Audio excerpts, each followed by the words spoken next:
Have you ever used an app to track the dead? What if you found one that shows the history of a room?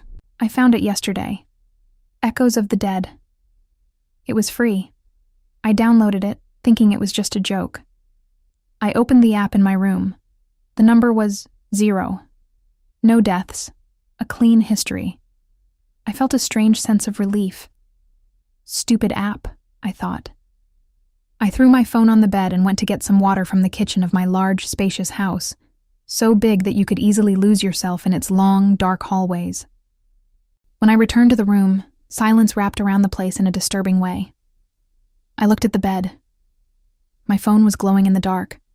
I stepped closer slowly, and my breath stopped. The number was no longer 0. It was 1. I thought it was a glitch, but suddenly it jumped. 2, then 3, then 4. The numbers were accelerating like the heartbeat of something sick. A cold sensation spread through my bones. The large house I lived in alone suddenly felt like it was closing in on me, despite its vast space. With trembling fingers, I tapped details. They weren't just numbers. A horrifying list began forming before my eyes. The names of my friends who were coming over tonight: Sarah, Maya, Chloe. Each name had a precise time next to it, as if time itself was tightening its grip around them.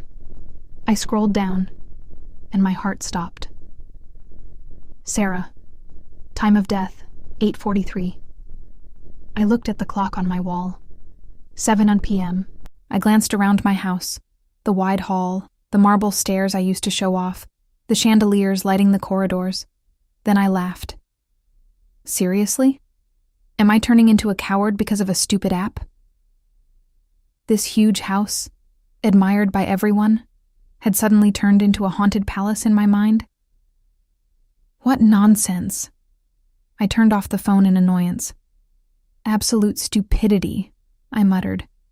Sarah dies at 8:43? Ridiculous. The developers must have some sick sense of humor. I wasn't going to let some digital nonsense ruin our night. 8:43. Just a stupid number on a screen. Nothing more. I walked around the house, trying to distract myself. The place regained its warmth under the lights. I tossed my phone aside. Just a stupid app. A few minutes later, the doorbell rang. Sarah, Maya, and Chloe arrived. Laughter filled the house. Music, jokes, conversations. Slowly, I forgot everything. Then, I glanced at the clock. 8:40. My smile froze. The seconds ticked closer. 8:42. Rubbish, I whispered. Sarah was right next to me, laughing. How could she die in 1 minute? Suddenly, Sarah stood up. I'm thirsty. I'll grab some water. My heart slammed. Stay, I'll get it. She laughed. No need. I know where it is. She walked toward the kitchen. Seconds later, a scream, sharp, terrifying. Then silence. We ran. Sarah was on the floor, her body twitching, her hand gripping a faulty electric kettle plug. The smell of burning filled the air. Panic. Screaming.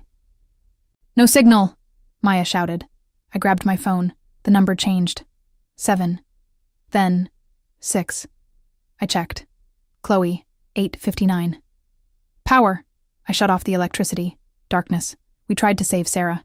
Then Chloe ran to open the door. The door opened.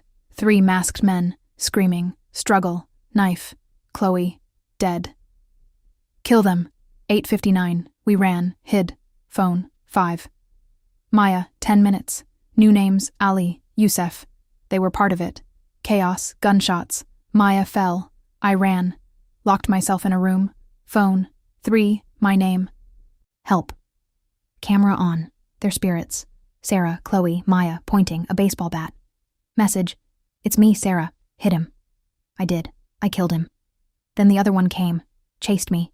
Knife, pain, darkness. I woke up, sweating. Phone, 0. Just a nightmare.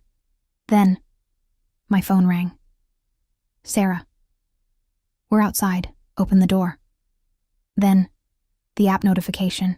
Red screen. I opened it. 7.